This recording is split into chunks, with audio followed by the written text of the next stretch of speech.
Assalamualaikum warahmatullahi wabarakatuh. Halo semuanya, selamat pagi. Kalau kata pepatah itu tak kenal maka tak sayang, maka dari itu saya akan memperkenalkan diri. Halo, perkenalkan nama saya Safrida Dwi Damayanti, biasa dipanggil Safrida. Saya alumni dari Universitas Tanjung Pura. Saya berasal dari Kendal. Saya adalah mahasiswa PPG Prajabatan 2022, bidang studi matematika, Universitas PGRI Semarang. Di video kali ini, saya akan merefleksikan hasil pembelajaran saya terhadap mata kuliah Fisiologi Pendidikan.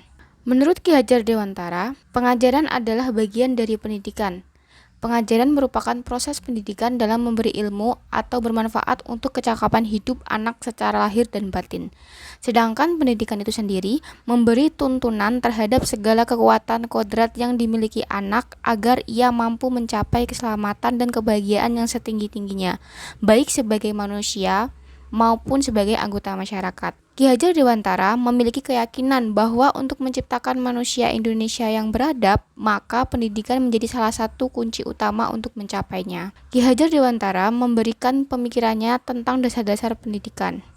Menurut Ki Hajar Dewantara, pendidikan bertujuan untuk menuntun segala kodrat yang ada pada anak-anak, agar mereka dapat mencapai keselamatan dan kebahagiaan yang setinggi-tingginya. Pendidik itu hanya dapat menuntun tumbuh atau hidupnya kekuatan kodrat yang ada pada anak-anak. Peran pendidik diibaratkan seorang petani atau tukang kebun yang tugasnya adalah merawat sesuai kebutuhan dari tanaman-tanamannya. Tanaman-tanamannya itu agar tumbuh dan berbuah dengan baik, tentu saja beda jenis tanaman berbeda perlakuannya. Artinya bahwa jika seorang pendidik harus bisa melayani segala bentuk kebutuhan metode belajar siswa yang berbeda-beda, kita harus bisa memberikan kebebasan kepada anak untuk mengembangkan ide, berpikir kreatif, mengembangkan bakat dan minat siswa. Tapi kebebasan itu bukan berarti kebebasan mutlak. Perlu tuntunan dan arahan dari guru supaya anak tidak kehilangan arah dan membahayakan dirinya. Ki Hajar Dewantara juga mengingatkan para pendidik untuk tetap terbuka dan mengikuti perkembangan zaman yang ada. Namun tidak semua yang baru itu baik.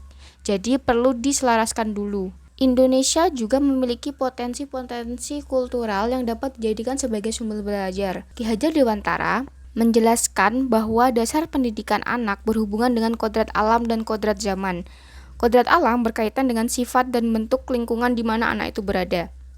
Sedangkan kodrat zaman berkaitan dengan isi dan irama. Artinya bahwa setiap anak sudah membawa sifat atau karakternya masing-masing.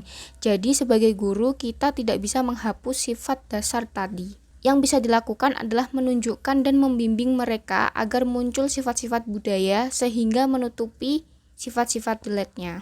Kodrat zaman bisa diartikan bahwa kita sebagai guru harus membekali keterampilan kepada siswa sesuai zamannya, agar mereka bisa hidup, berkarya, dan menyesuaikan diri.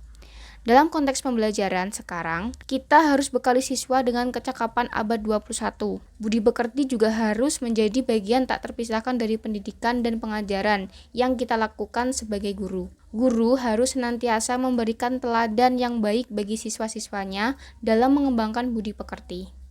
Kita juga bisa melakukan kegiatan-kegiatan pembiasaan di sekolah untuk menanamkan nilai-nilai budi pekerti atau akhlak mulia kepada anak. Dalam pembelajaran di kelas, hendaknya kita juga harus memperhatikan kodrat anak yang masih suka bermain. Lihatlah ketika anak-anak sedang bermain, pasti yang mereka rasakan adalah kegembiraan. Dan itu membuat suatu kesan yang membekas di hati dan pikirannya.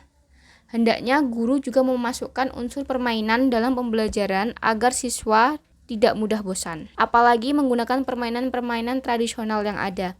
Selain menyampaikan pembelajaran melalui permainan, kita juga mendidik dan mengajak anak untuk melestarikan kebudayaan. Lalu, apa yang harus saya percaya tentang peserta didik dan pembelajaran di kelas sebelum saya mempelajari topik ini? Saya percaya bahwa dengan tindakan-tindakan tegas dan menghukum siswa bisa merubah perilakunya. Tapi perubahan yang terjadi cuma didasari oleh rasa takut dan bersifat sementara, bukan atas dasar pribadinya. Saya belum sepenuhnya menyadari akan keberadaan kodrat alam sang anak, sehingga sering marah-marah ketika ada anak yang lamban dalam satu pelajaran. Belum banyak memberikan model-model belum banyak memberikan model-model pembelajaran yang menyenangkan bagi anak. Lalu, apa yang berubah dari pemikiran atau perilaku saya setelah mempelajari topik ini? Setelah mempelajari pemikiran-pemikiran Ki Hajar Dewantara, pemikiran yang berubah dari saya adalah bahwa saya harus memberikan tuntunan kepada anak didik dengan lebih sabar dan ikhlas, karena mereka masing-masing unik dan berbeda. Tidak perlu memberikan hukuman yang sifatnya tidak mendidik, memberikan teladan agar mereka bisa melihat dan menirunya, memberikan pembelajaran yang menyenangkan bagi mereka dengan mencoba berbagai macam model pembelajaran.